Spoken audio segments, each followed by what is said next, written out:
Thinking about your thinking and then thinking again alone can consume as much as 70% of the energy in your brain, and not always in a productive way. Similar to when you suddenly panic after playing back a conversation from 2 days ago. Did I sound strange? Was that cringy? Am I the world's most socially awkward person? Your brain murmurs. Remember the time in 4th grade when you tripped during a class assembly just as you started to relax? Amazing. Thank you, brain. Hi, I'm Ayesha Asher, and today I want to talk about something silent but loud in our lives: overthinking. Overthinking is when your brain seems to be running on a treadmill, but it's not getting anywhere. You get none of the progress, only the exhaustion. I used to think I was being dramatic.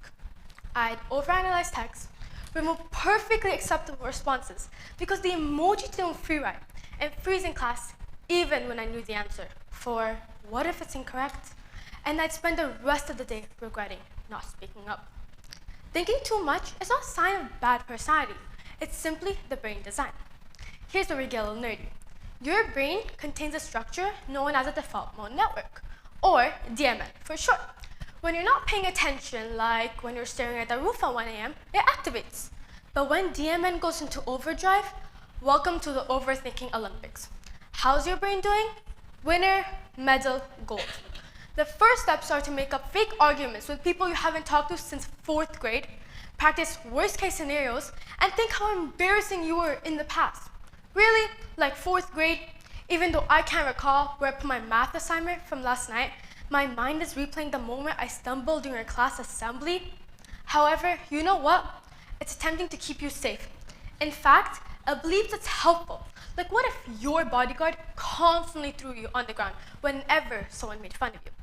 Useful? Not at all. Feeling embarrassed? Very much so.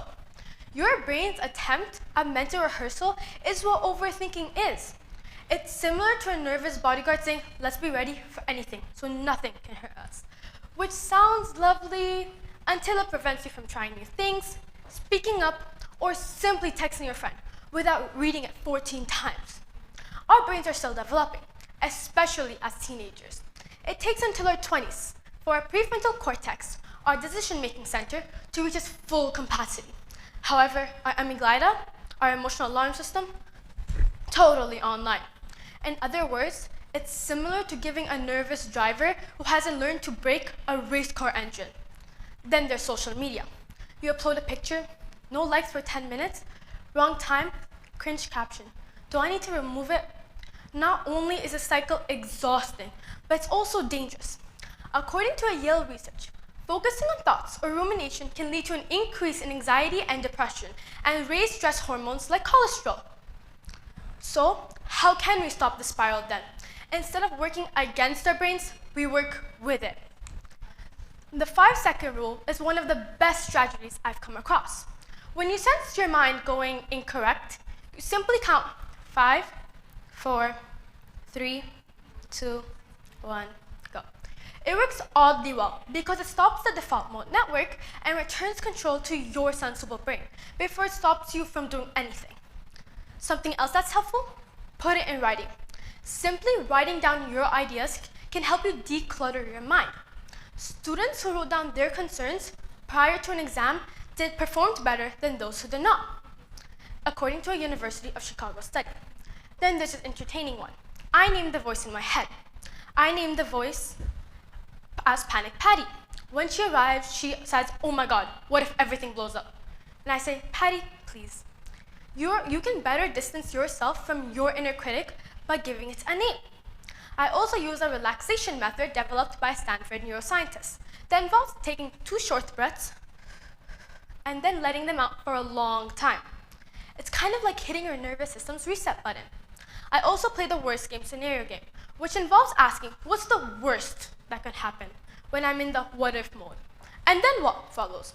Usually I know that even the worst isn't that horrible, and that I'll be okay, maybe even grow. If you ever felt like you're too in your head, you're not damaged. You're simply taking the world in great detail. And that's a superpower with the chaotic instructional manual, not a weakness. I remember a class project in 6th grade. We were taking turns to speak. I was ready. I knew my part by heart. But when the teacher asked, Who wants to go first? I almost raised my hand. Almost. But a tiny voice whispered, what if you mess up? So I stayed quiet and heard someone else spoke the words I'd prepared for. That moment taught me something. Overthinking doesn't just hold you back, it hands your chance to someone else. Now when that voice shows up, I talk back. Because overanalyzing is what your brain does. It's not who you are. And the best part, your brain can be retrained. It's called neuroplasticity, a fancy word for something truly amazing. You can rewire yourself every time you choose action over hesitation. Each time you speak up instead of spiraling, you're teaching your brain to trust you again. You're not stuck, you're learning to fly. So the next time your mind whispers, what if I fail? Whisper back, what if I fly? Because flying doesn't always look dramatic. Sometimes it's just as simple as raising your hand, sending the text, pressing post, or walking forward when you used to freeze. Tiny takeoffs, huge freedom. Thank you.